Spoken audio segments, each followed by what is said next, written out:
Top stories of the hour. A terror attack in the Jordan Valley today has left 7 Israelis injured. 6 of them IDF soldiers, of which 1 is currently in moderate condition. The attack took place when at least 2 Palestinian militants opened fire at a bus carrying Israeli soldiers on a major highway in the Jordan Valley before fleeing the scene. I-24 News' Sarah Shalala spent the day at the scene of the attack and filed the following report. Up the road there, just to my left, we're just about to pan out to you, still part of the Jordan Valley Highway, is where this Israeli bus came under fire. The attack labelled as a terror attack. That's what we know for sure. What we also know is that the 2 Palestinian terrorists who shot at the bus travelling along the Jordan Valley Highway did so apparently from a nearby truck. Those 2 men, both from the city of Jenin, apparently have been arrested by the IDF. But right now, a manhunt is underway for a 3rd Palestinian terrorist who's allegedly believed to have taken part in this attack as well, but apparently fled the scene and is still yet to be found. The IDF says the exact details of this shooting is still under review. This afternoon, a shooting and an attempted arson attack was carried out on a bus of fighters from the training base of the Kfir Brigade. The fighters and commanders strived for contact and fired at the squad. The militants were apparently injured by the shooting and fled the scene. 7 Israelis, at least 7 Israelis have been injured in this attack. 6 of them Israeli soldiers, 1 of them an Israeli civilian. According to the Magen David Adom ambulance services, 2 of them were treated at the scene. They were hurt by gunfire. They were moderately injured. 2 others lightly injured, also treated at the scene, and 2 others transferred by choppers to Rambam Hospital in Haifa.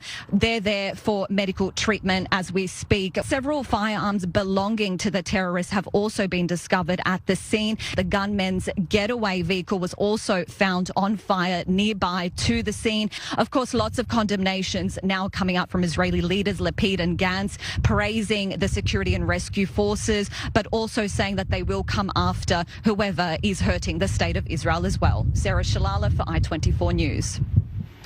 And now for more on the latest, I'm joined by Dr. Fadi Ismail, former senior staffer at the U.S. Congress and research fellow at the International Institute for Counter-Terrorism, joining us from Rameh in northern Israel. Fadi, yet another worrying development now, 10 shooting and stabbing attacks over the past month. Is the IDF losing control in the northern West Bank? Well, I think that the attack that we saw just now, is something of a different level and is very interesting for a variety of reasons. The technique, the tactic, who did it, and the way they claimed responsibility for the attack, the kind of language they used, and within the general strategic context of what's going on in the country as well as in the region. So that is kind of different, but I have to say that we have been talking a few weeks, if not 3 months, 2 or 3 months, about a certain unrest on the ground. On the one hand, there is an increased operational tempo for the IDF, mainly in the areas of Jenin and Nablus and that part of the West Bank.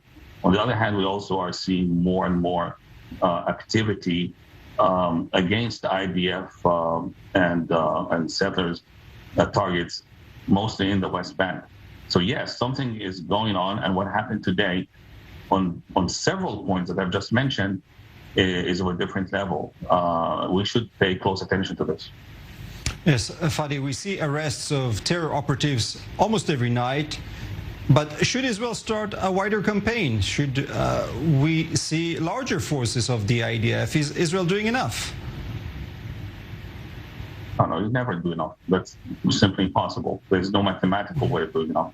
But it is interesting to bring this up because this is actually the rationale that the Al-Aqsa Martyrs Brigade, that is the body that claimed the responsibility, that is exactly the rationale they used in their announcement for why they did what they did. They actually specifically talked about the Israeli operations in the area of Jenin and Nablus, which is where most of those special forces operations are taking place. So that's exactly a reference to what you have talked about.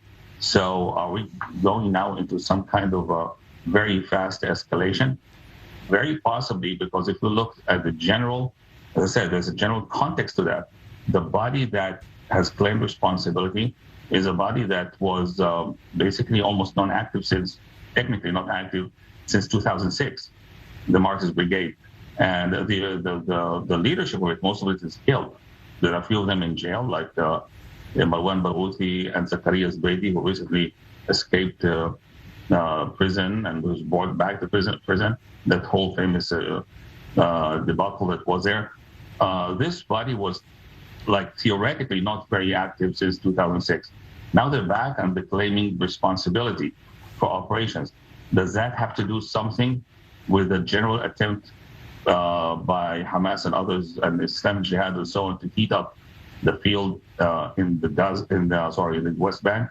Does that have something to do with the attempts by Iran to coordinate and open a new frontier against Israel? We know that recently Hassan Nasrallah met with the two major leaders of Palestinian resistance, El Aruri and Nakhli, like very recently, and which was seen as a coordinated a meeting for coordination. Put it in the context of what's going on in our next subject, the maritime border, the relationship in the region, what's happening between Iran and the West. I mean, there is a worrisome context to this.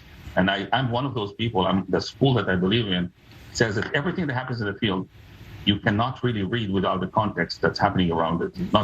Yes. And Fadi, I really want to touch on that. Stand by. I want to touch on that topic that you mentioned, amid the heightened tensions on Israel's northern border with Lebanon and the threats of the Hezbollah to attack Israel.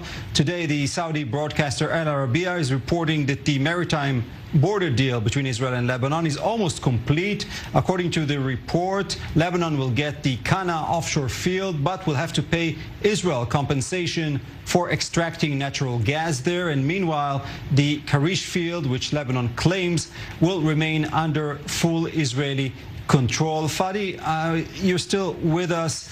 This is obviously promising news, but do you think it's likely that Israel will be getting compensations from Lebanon? No, the whole thing is a joke, if you ask me. I mean, since when is it so difficult to draw maritime borders on such an easy coastline between two neighboring sovereign entities? This is the easiest thing in the world. We have systems in place, we have people, technicians who know how to do this. Relatively easy.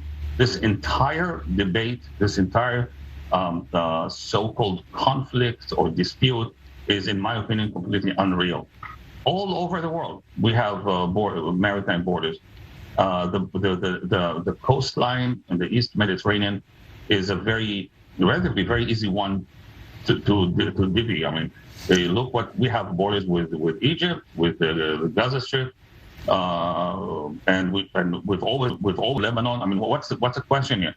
Somebody just made up a problem. Yes, when so much is on the line and Hezbollah is across the border, that is obviously making things a lot more complicated. Dr. Fadi Ismail, former senior staffer at the U.S. Congress and research fellow at the International Institute for Counterterrorism, thank you so much.